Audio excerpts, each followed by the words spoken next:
So now we consider heat equation with the Newman boundary conditions. So what are Newman boundary conditions?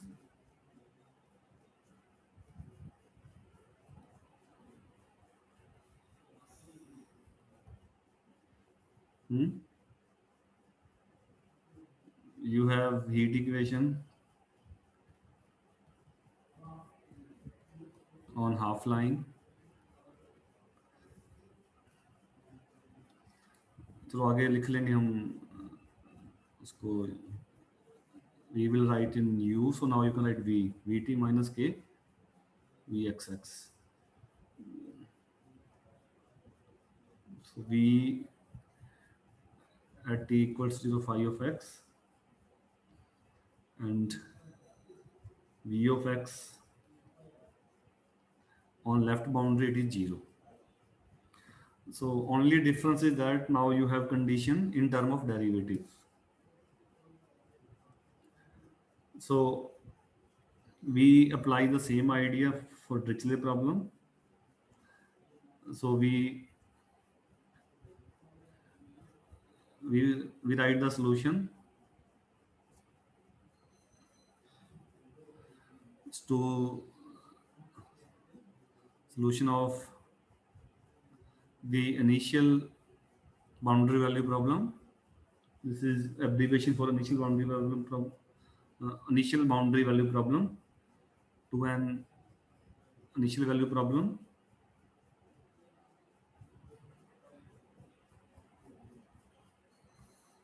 You can write.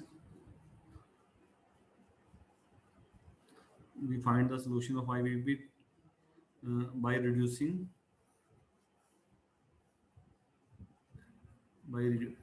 it into initial value problem.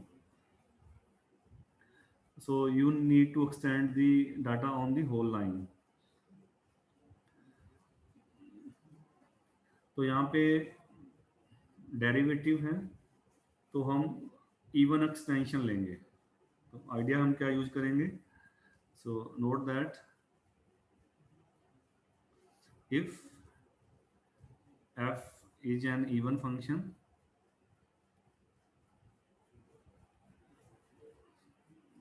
that is f of minus x equals to fx,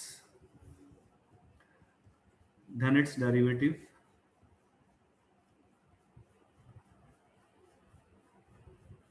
will be odd function. You can check by differentiation. Prove कर सकते हो उसको?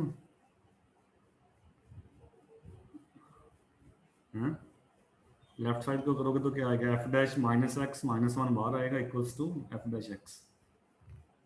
So take f minus on the right hand side, so you will get f dash of minus x equals to minus of,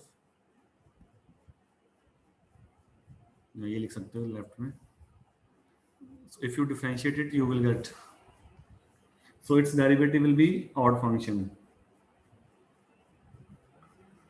So what we read, so we define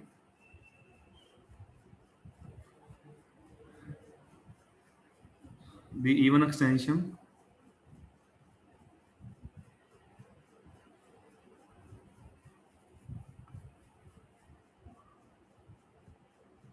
देखो हम क्यों define कर रहे हैं? हम सॉल्यूशन को even ले रहे हैं. जब डेरिवेटिव करोगे तो vx क्या बन जाएगा? ऑड बन जाएगा. ऑड बन जाएगा तो जीरो पे आपने क्या करना है? इसको जीरो करना है. क्यों? क्योंकि vx जीरो पे जीरो है. ठीक है, तो अगर आप v को इवन लोगे तो derivative will be odd, even in x कह रहे हैं. So we define the even extension. So phi of even, this is just phi of x. X is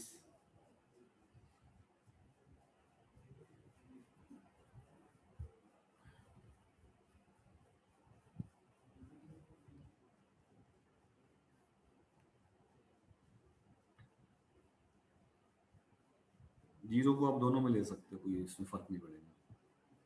so we define even extension and now we write initial value problem. Now we consider IVP, that is ut minus k uxx equals to 0, that is on whole line, and ux0 equals to phi even x। ठीक है। और हमने पीछे wave में भी पढ़ा था, क्या पढ़ा था हमने, कि अगर आपका इनिशियल डाटा इवन है तो सॉल्यूशन भी इवन होगा। If you have odd initial data then solution will be also odd. Okay, so if you want to rewrite that concept you can write, so अगर आपको याद हो हमने एक स्मॉल एक्सरसाइज भी प्रूव किया था वेव के लिए, है ना, सेम वे में। So the solution uxt of IVP, say this is 3, say this is 2, say this is 1, so you can put in label. So the solution of IVP 3 will be even in x.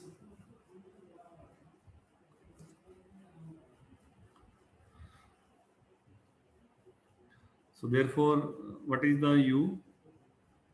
U is minus infinity to plus infinity as x minus yt.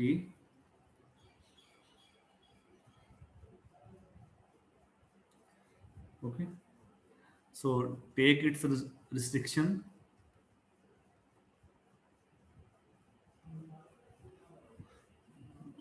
अब v क्या है, इसका restriction है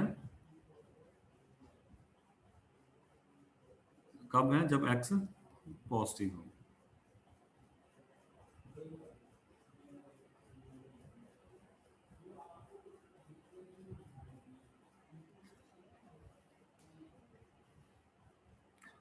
And therefore v is 1/4 pi kt। ये just पिछले वाला same है जो हमने पिछले में किया था आर्टिकल में।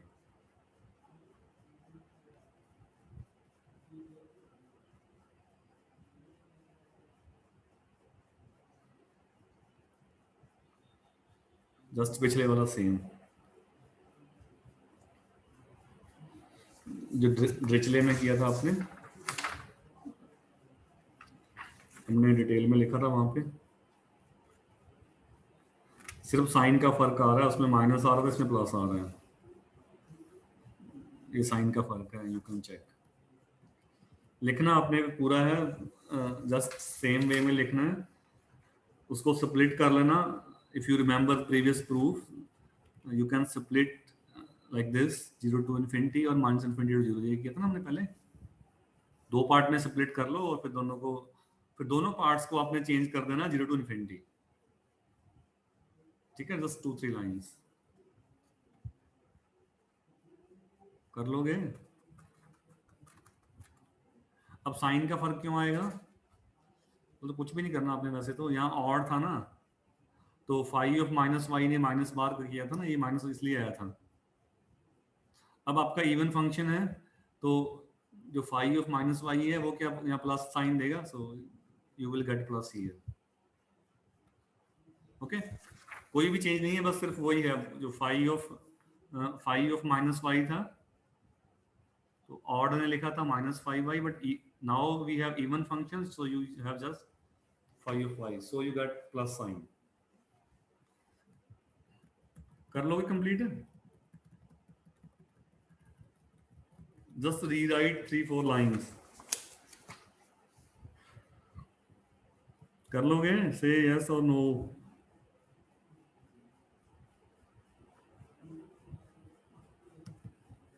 चलो ये लाइनें दोबारा लिख लो, ये लाइनें दोबारा से लिख लो यहाँ पे। यहाँ कर देना फाइव इवन, ठीक है। सेम सेम यहाँ पे प्लस कर देना बस, मतलब एक स्टेप और लिखो, माइनस वाई करोगे तो यहाँ पे प्लस आ जाएगा, बाकी सब कुछ सेम है। So just add these 3 lines, जल्दी से ऐड कर लो इसको।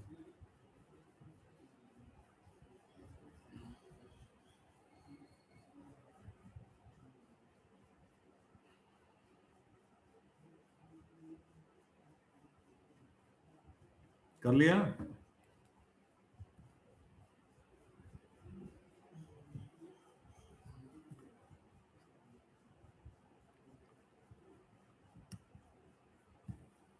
हाँ भी शुभम, जी सर। ठीक है तुम? सर नेटवर्क प्रॉब्लम आ रही है। नेटवर्क प्रॉब्लम है, चलो।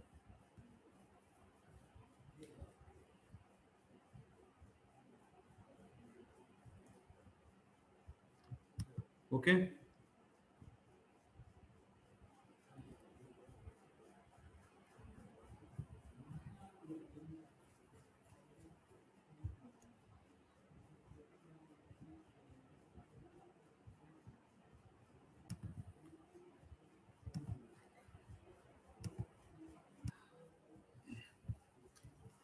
so next is Duhamel principle for heat equation.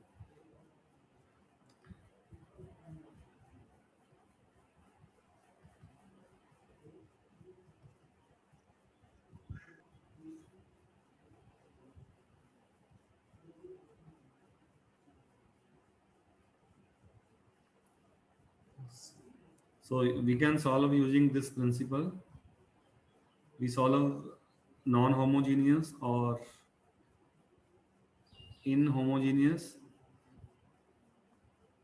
heat equation ut minus k uxx equals to sum fxt, where x belongs to R, t is positive, and we have one initial condition. In wave equation you had two conditions, that is second, दो क्यों थी? क्योंकि वहां पे u t t था, second derivative in time, and here you have only first derivative in time, so in time you will have one condition. When t equals 0, so you have solution is 0, and here f is source term,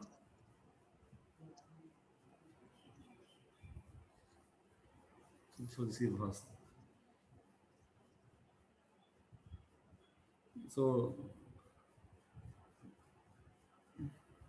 Duhamel principle is based on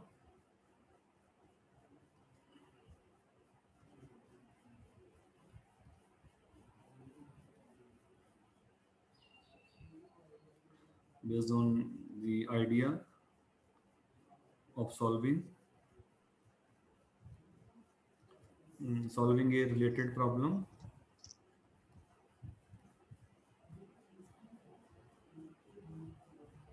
So Vt related problem कौन सा है? Homogeneous. So we solve Vt minus k Vxx equals to 0,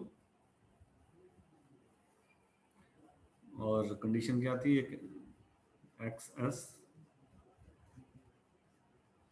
this is equal to f of xs, and t greater than s.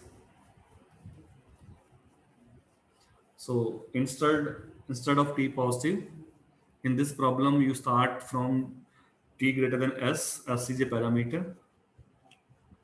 So we solve this problem, this is homogeneous one, and you shift this source into this initial condition, same as we did for uh, wave equation. So in this problem you have a boundary. In this problem too we have initial condition at t equals to s rather than t equals to 0। तो फिर हम क्या करेंगे आगे?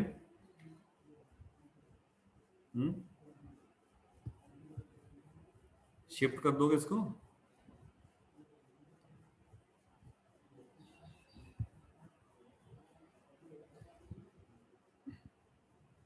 सो thus a shift can reframe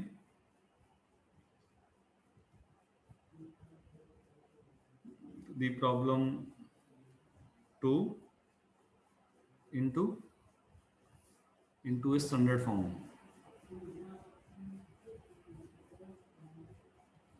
तो t को यानी कि आप रिप्लेस कर दो t माइनस s से। if you want to write this third problem you can write एक नया वेरिएबल लिख लो wt equals to kwxx, t is positive, x is r। okay, so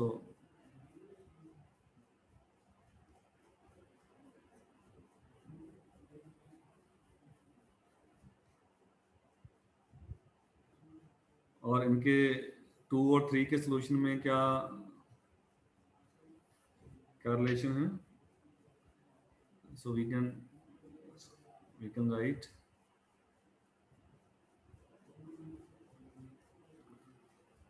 जो 2 का सॉल्यूशन है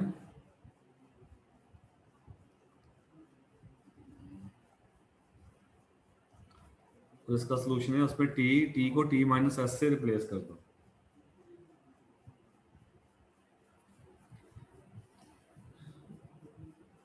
वेयर w, अब ये स्टैंडर्ड फॉर्म है थर्ड का सॉल्यूशन क्या होगा? थर्ड का तो स्टैंडर्ड है 1/4 पाई के टी। थर्ड का जो सॉल्यूशन है ई की पावर में क्या था?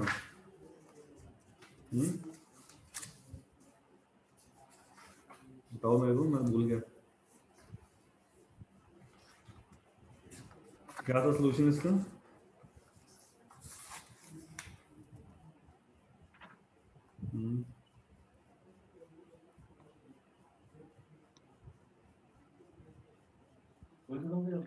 दोबारा ज्वाइन।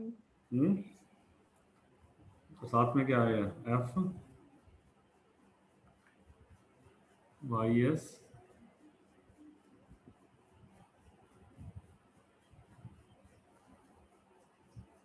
ये आएगा f y s d Y.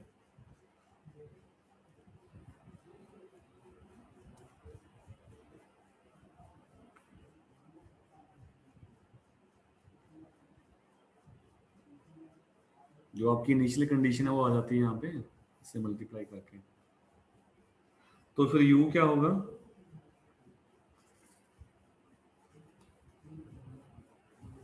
तो फिर आपने v लिखना है, v लिख के आप u लिख लोगे। So what would be v? So v will be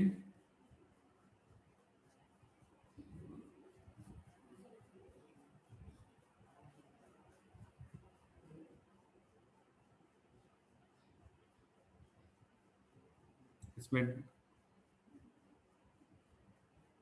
तो t आ रहा है उसकी जगह t माइनस एस कर दो। सो 4 पाई के t की जगह t माइनस एस, 4 के t माइनस एस।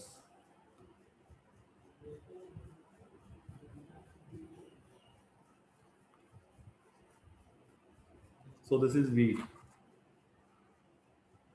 ऐसे लिखा था उसमें भी कि एक आपने प्रॉब्लम बनाया होमोजीनियस, चाहे आप W ना लिखो, आप सीधा कह दो कि V ये होगा।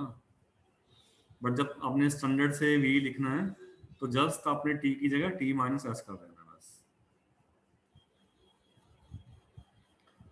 So what will be U?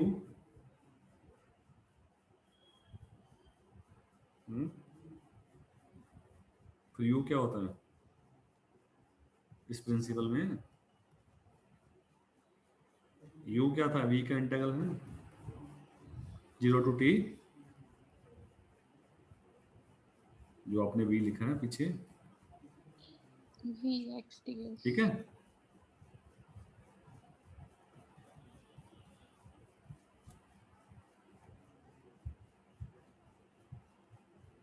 Okay,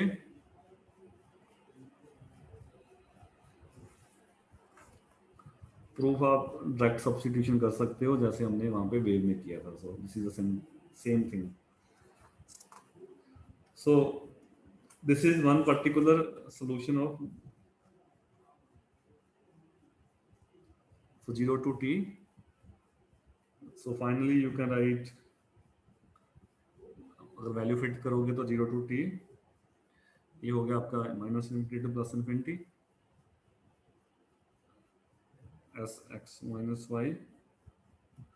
अगर आप उसमें लिखना चाहो एस वाले में वो भी लिख सकते हो ना, तो शॉर्ट में लिखना होगा आपने।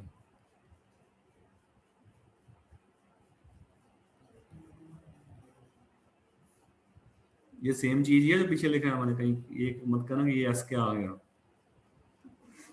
एस की वैल्यू क्या है, वही है 1 है ना, 1/4 पाई के टी। तो शॉर्ट में ये याद रख लेना x minus y t minus s, और इसकी वैल्यू क्या है ये वाला 1/4 पाई के टी माइनस एस। इसको आप एस बोलते थे,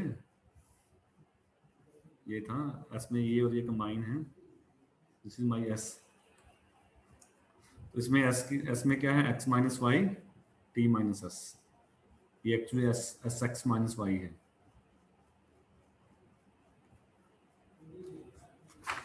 So this is the one particular solution.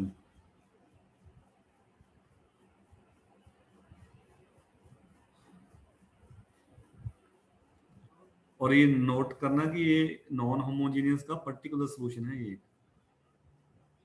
तो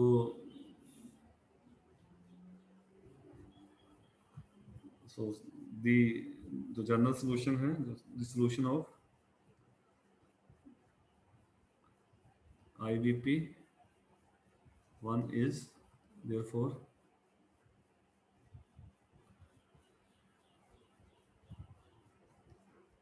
जैसे आप ओडी करते थे, सिमिलर टू ओडी,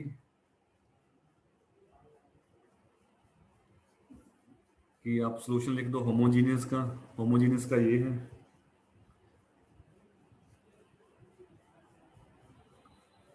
ठीक है। So firstly right solution of homogeneous one,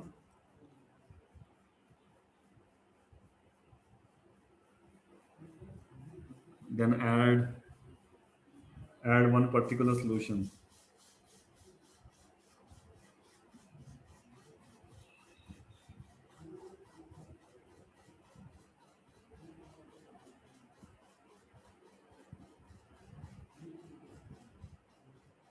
चलो इसमें तो जरूरत नहीं है वैसे लिखने का, no need to write.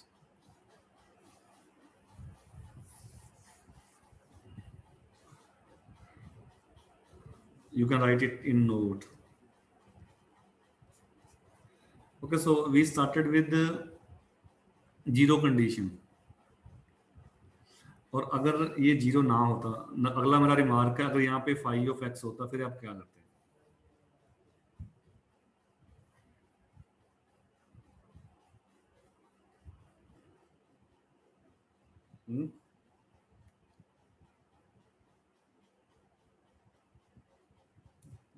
Question समझ आ गया ना क्या कह रहा हूं मैं?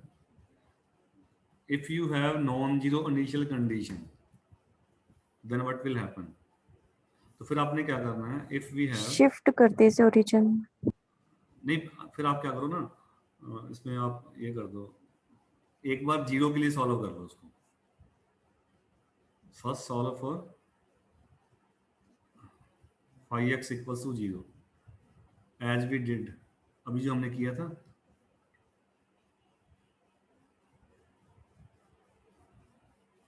जीरो जीरो कंडीशन के लिए, यानी कि आपने दो प्रॉब्लम्स को, यानी कि आपने ये सॉल्व करना है, एक तो आपने पहले सॉल्व करना है ut minus k u x x equals to zero, u, this is important point, पहले आपने इसको सॉल्व करना है।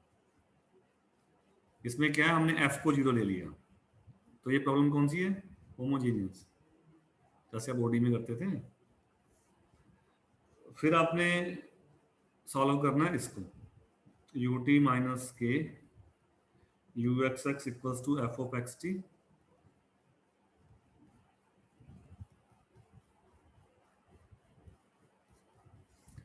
अब टू आपने सॉल्व कर लिया ऊपर, टू का सोल्यूशन तो ये है, नहीं टू का यही आपने कर लिया फाइंड ऊपर। तो जब आपने जनरल सोल्यूशन लिखना है, मतलब फर्स्ट, अब ये कह लो कि जो थर्ड लिख देता हूँ, सो देन सॉल्यूशन ऑफ कौन सी, ये इक्वेशन जिसमें दोनों हो, एफ भी है और कंडीशन भी है। Then this solution of this PD is sum of solutions of 1 and 2, that is जो इसका सोल्यूशन है यू एक्स टी, फर्स्टली आप लिखो होमोजीनियस का solution,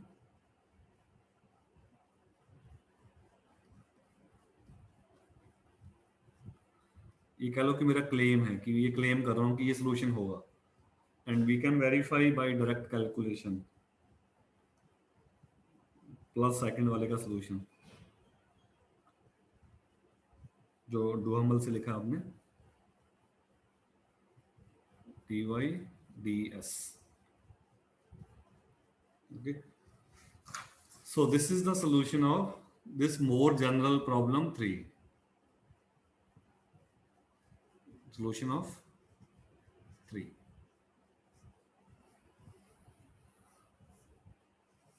so this is the most general formula। अगर phi 0 है तो ये फर्स्ट टर्म एब्सेंट होगा, फिर हमने ये लिखा ही है, ठीक है। अगर phi नॉन जीरो है, so you will also get this term, and you can verify this in fact a solution। कैसे करोगे वेरीफाई?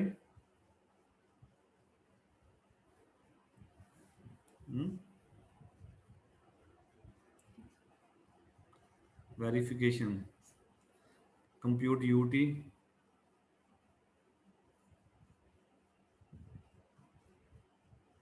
compute uxx,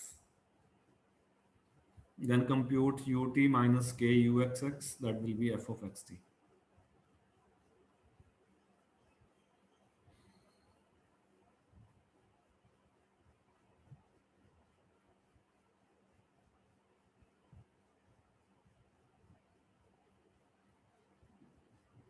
अच्छा, मेरे को यूटी बता सकते हो क्या आएगा यूटी?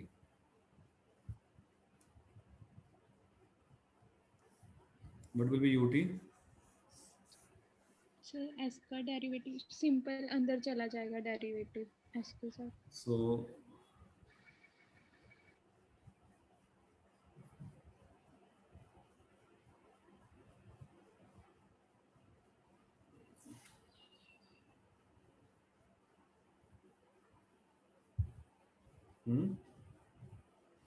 इंटीग्रल के अंदर, यस सर। फिर s dash x minus five comma t five of y d y बन जाएगा। चलो करना है एक्सरसाइज आप करना, वैसे हमने ड्राइव करके बता ही दिया, so you can verify it, you can push derivative inside, कर ली एस बाई कर ली टी, और सेकंड में जब करोगे ना तो लिमिट टी के सेंस में कर रहे हो ना, तो अपर लिमिट का डेरिवेटिव 1 साथ में आएगा, और यहाँ पे ये T minus S,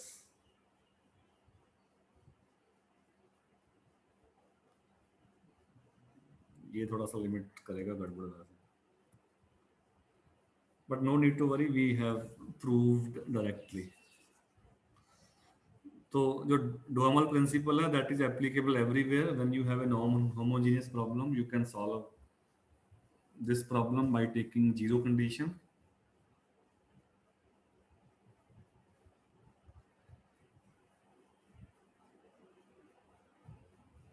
Any query?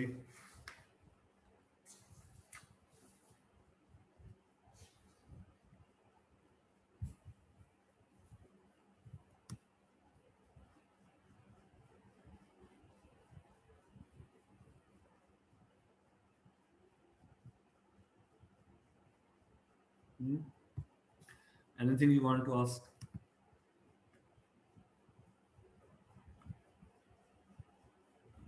Sir इसी में सेकेंड इंटीग्रेशन को सॉल्व करने के लिए हम लिबनिट्ज इंटीग्रेशन रूल यूज कर सकते हैं या नहीं? क्या कह रहे हो सोनी? सर इसी में जो आप वेरिफिकेशन करवा रहे थे उसमें एंड में हम लिबनिट्ज रूल यूज कर सकते हैं सेकेंड इंटीग्रेशन हाँ को उसमें सॉल्व लगेगा, करने? हाँ डिफरेंशिएशन एंड इंटीग्रल साइन लगेगा, बट इसमें है ना ना थोड़ा सा सर? एंड में ये वैसे तो हो जाएगा ये इसमें जब आप लिमिट फिट करोगे ना तो ये अपर लिमिट फिट करोगे ना, एस को टी फिट करोगे तो ये जीरो बन जाएगा ना. Yes sir. तो वहां पे अगर आपने ये लिखना हो एस को देख के, so what will be this?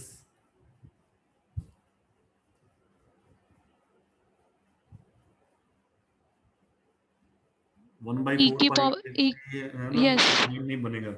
तो वो एक अनयूजुअल लिमिट है, मतलब एनालिसिस में प्रूव करते हैं ये एक्चुअली ये चीज बनेगी.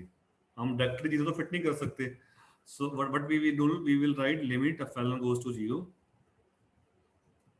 ये बचेगा सेकंड टर्म ये एस एक्स माइनस वाई अपलन f y s d Y.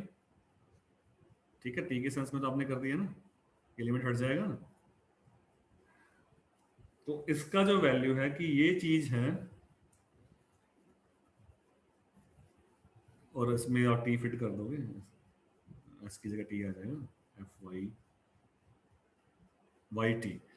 तो ये जो इंटीग्रल की वैल्यू है वैसे सिमिलरिटी है इसमें, s x minus y epsilon, इसका जो वैल्यू है जब x इक्वल्स टू वाई होगा तो e की पावर में ऊपर है ना x माइनस वाई स्क्वायर, तो e की पावर वो जीरो बन जाएगा. यस सर, टी को जीरो हाँ, पुट यानी कर देंगे कि तो t को जीरो फिट करने से पहले हम क्या ले लेंगे, x इक्वल टू वाई.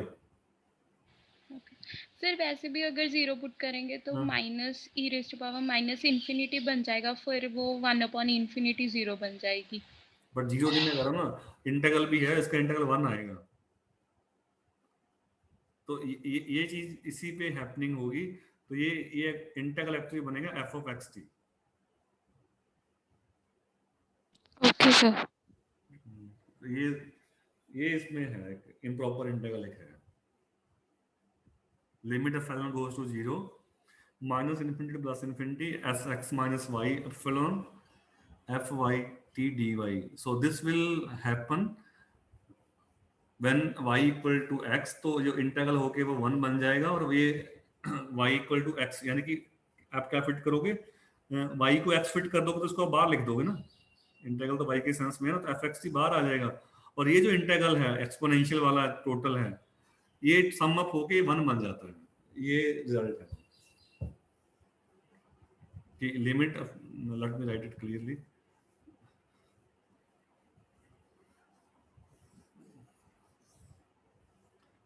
बाकी यूजुअल नहीं है इसे, इसका प्रूफ मैं वैसे थोड़ा सॉर्ट आउट करके मैं डाल दूंगा, आप देख लेना वहां से.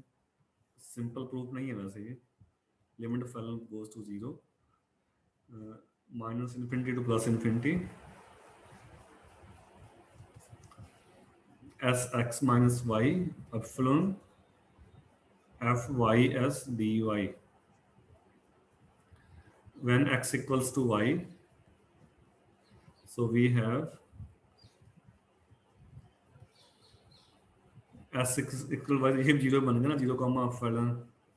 ठीक है, और f ये t आ गया f y t, f x t को बाहर लिख दो और ये dy. तो ये जो s है zero to epsilon add up होके ये वन बन जाएगा. So this is equals to f of x t.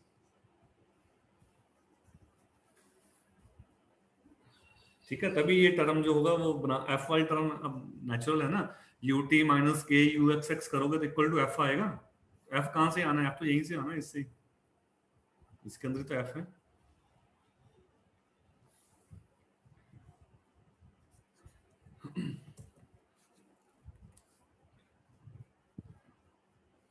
और बाउंड्री कंडीशन भी चेक कर रहा है, आप चेक कर सकते हो।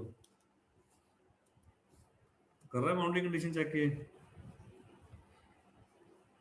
ये शॉर्ट आंसर में कभी आ जाए u x 0 equal to 5 of x, वो भी फिर सेम चीज ही होगा, ये ऐड अप होके ये 5 बन जाएगा y इक्वल टू x पे, ये 5x बन जाएगा, और ये 0 टू 0 लिमिट सेम है, तो ये वाली टर्म 0 बन जाएगी।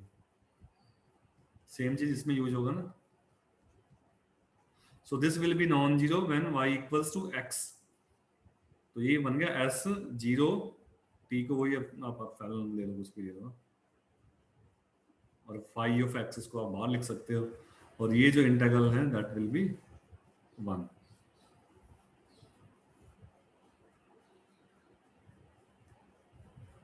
Don't worry, I will give you proof of this limit. मतलब डायरेक्ट प्रूफ नहीं है वैसे इसका, डायरेक्ट हम समझ सकते हैं कि ये फंक्शन बहुत ज्यादा ग्रो नहीं करेगा, that will be controlled, but precisely तो एक तो फीलिंग होता है ना कि हम बता सकते हैं कि ये चीज होगा, ऐसे ऐसे होगा, but if when you are using limit you have to find the precise answer, what is answer of this.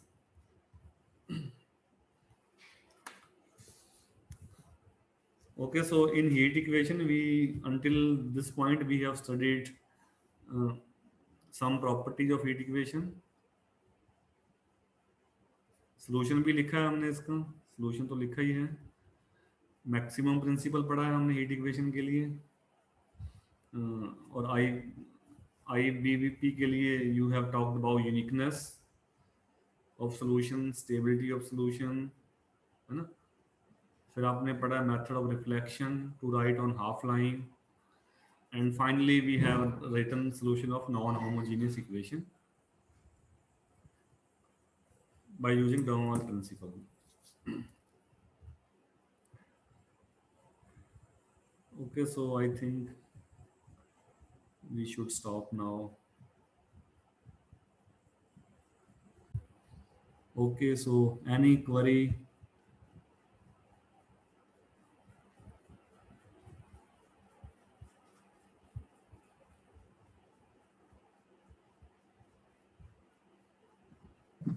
Sir जो हीट और वेव इक्वेशंस हैं ये हम सिर्फ कार्टेशियन कोऑर्डिनेट्स में ही पढ़ते हैं sir?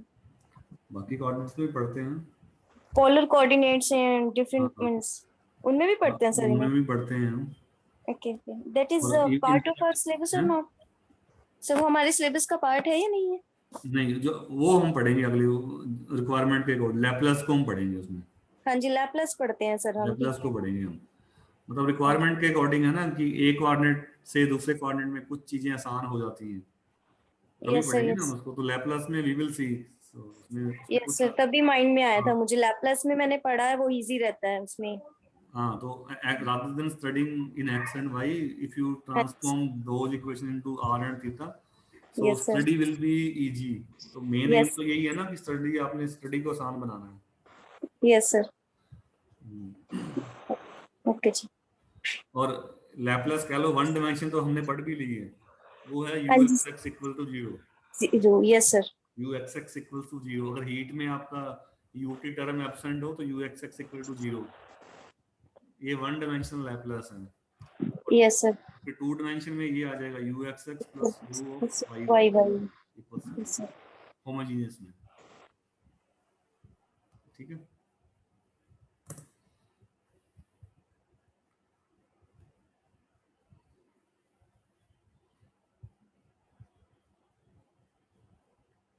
Okay, so we will continue in next lecture.